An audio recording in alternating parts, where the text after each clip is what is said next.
Hey, it's Sunday and time for the 21st episode of Record Collecting with a Quill. The theme for today is hidden gems. I got this idea. There's a lot of great bands around and artists, and if they have been around for a while, they usually have a couple of turds in their catalog. But usually, I really like those turds actually, and they maybe did an album with a different singer or a different guitarist or something. But usually, you can find some good stuff. Those albums are the ones people tend to avoid because they didn't sell as much or so. But there's still some cool stuff. So I thought we'll talk a little bit about a few albums. But you know the drill before we start. Yes, it's time to hit the subscribe button if you haven't, and also that little notice bell, and please feel free to share to all your friends. Also gotta say thank you to everyone who's watching and also for commenting, and please do so with this episode as well. I would love to hear your nuggets from those maybe a little bit weirder albums. Well, I got the idea. Let's start. I got the idea from listening to this album. It's just my generation of best of CD with The Who, and it has all the classic stuff from the 60s and 70s. But the last track on the album is from the first album they did with Kenny Jones when Keith Moon had died. It's called Face Dance. Got a re-release for Record Store Day now, but it's not one of their most popular albums among the Who fans. But there's a track called You Better You Bet, and I just had a CD going, and when it came on, I heard it a million times, but I suddenly realized this is a great album, a great song. I mean, so from that I picked up a couple of different albums from other artists, sort of weirder albums, and I thought I'd pick a track from each album as a recommendation, and I will put it in the Spotify playlist as usual. Starting out with this one, the Deep Purple album Slaves and Masters, the one they did with Joe Lynn Turner in '91. I actually saw this show or this tour I saw the good show in Sweden, the one in Gothenburg. The one in Stockholm the previous nights was kind of a I don't know, it wasn't that good from what I heard.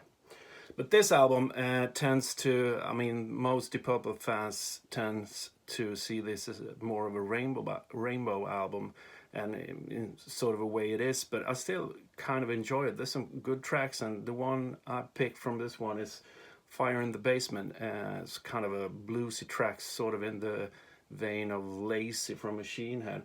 And it has a really great guitar solo from Richie Blackmore as well, and a good guitar playing from him generally on that track. A couple of the other tracks are more radio friendly, so it's not that great as a whole album. This just Fire in the Basement is one I've always enjoyed, so check that one out.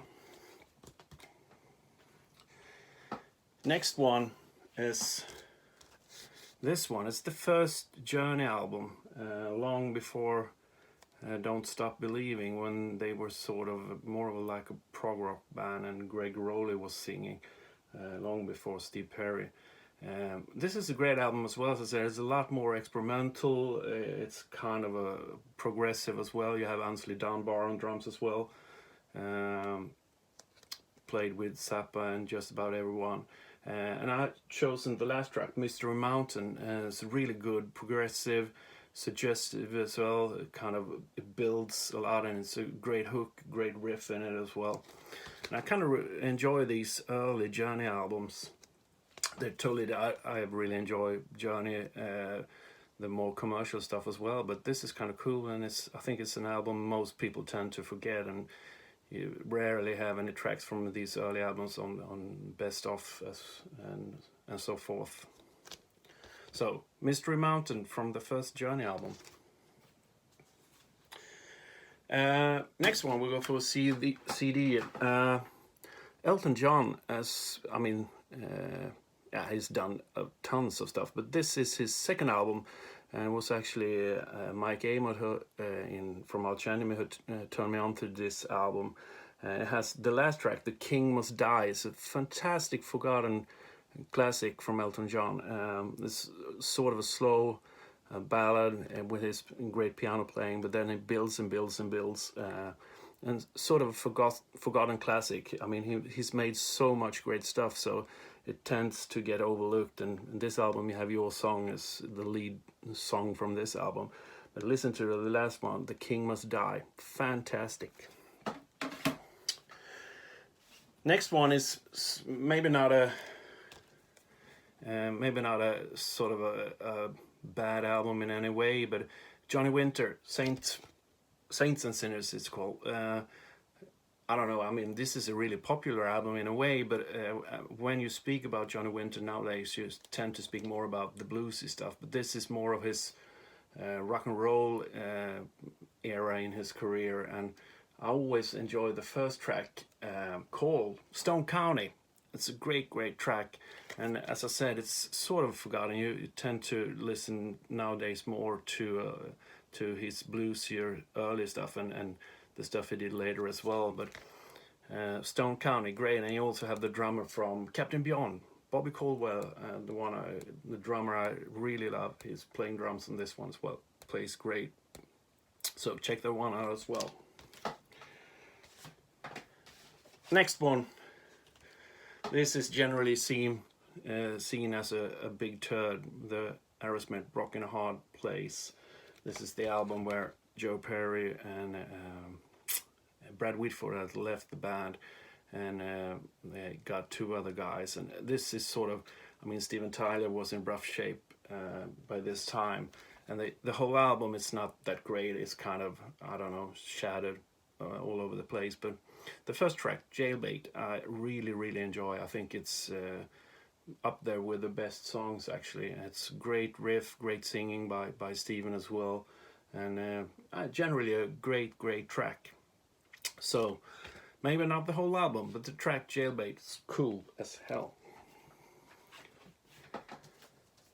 Next one, an old favorite of mine, Tom Petty and the Heartbreakers. This is the album Southern Accent. This is kind of was a really difficult album for them to make, and if you've seen the great documentary Running Down a Dream, they went, I think, through 3 different producers, and actually at one point Tom Petty got so frustrated by making the album, he has actually smashed his hand against the wall and broke several bones in his hand, and it was kind of uncertain if he ever would been able to play guitar again, which he fortunately was able to do.